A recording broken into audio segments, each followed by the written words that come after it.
दोस्तों, सिंध अड़ी सुहिणी सिंध के कोई अमर चवे तो कोई जीजन।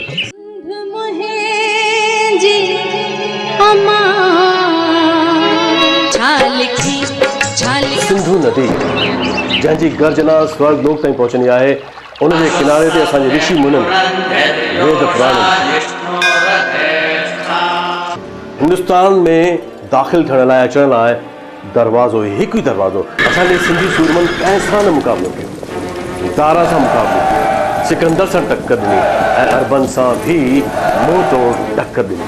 सिंधी सरज़मीन ते अहिड़नि सूरवीरनि जो जनम थियो ऐं असां उन्हनि सूरवीरनि जी अहिड़नि बहादुरनि जी औलाद आहे। असीं आहियूं दुनिया जी सभ खां पुरानी ऐं ऊंची सभ्यता ऐं संस्कृतीअ जा वारिस। सिंधियत ऐं असांजी तहज़ीब केतिरी महान आहे, केतिरी प्राचीन आहे, उहा ख़बर दुनिया खे तॾहिं पई जॾहिं इंडस वैली यानी सिंधु वैली में जॾहिं खोटराई थी ऐं उते मुअनि जो दड़ो पायो वियो। ऐं ॾिसंदा असांजे रीति रवाज़नि ऐं रस्मनि जो मज़ेदार झलकियूं। हर क़ौम जे तहज़ीब जी सुञाणप उनजे रहणीअ तां, उनजे वीचारनि तां, उनजे ॾिण वारनि तां ऐं उनजे वरसे तां पवंदी आहे। साधुनि महात्माउनि संतनि ऐं दरवेशनि जी भूमि आहे, जिन जो जीवन महान आदर्शनि सां भरियल आहे। ऐं ॾिसी फ़ख़्राइतो महसूस कंदा असां सिंधियुनि जो आज़ादीअ जे लड़ाईअ में ज़बरदस्त योगदान ऐं ॾिनल बलिदान। सभिनी सिंधियुनि जो हिकु ई बुलंद नारो, गान खपे गान खपे, हारी सरकार गान खपे। ही महान नौजवान जिन असांजे लाइ हिकु वॾी मिसाल क़ाइमु कई।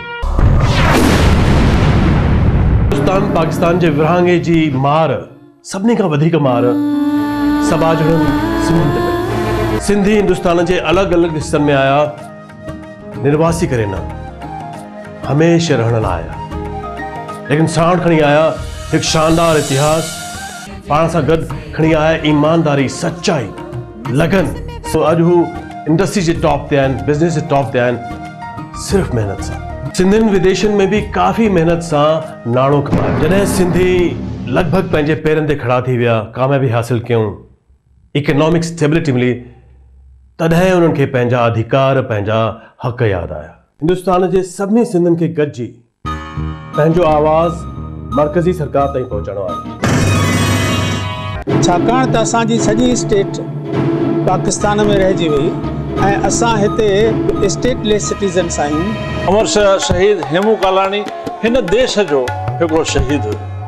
पार्लियामेंट इहा सॼी ॻाल्हि पूरी मञी ऐं उन मञण खां पोइ अमर शहीद हेमू कालाणीअ जो 10-12 फुटनि जो पुतलो पार्लियामेंट जे अंदरि लॻो। त भगत कंवरराम साहब जी मिशन जी कोशिश ऐं सिंधी काउंसिल ऑफ इंडिया जी कोशिश सां इहा ॻाल्हि ऐं इहो सुपिनो साकार थियो। साहित्य, कला, संस्कृति, भाषा जे लाइ ऐं उन जे फैलाव लाइ काफ़ी यत्न कया आहिनि, लेकिन हाणे असांजी 4 पीढ़ी गुज़री चुकी आहे। हिंदुस्तान जी पॉलिसी असांजी डिमांड्स, जाइज़ डिमांड्स यकीनन पूरी कई।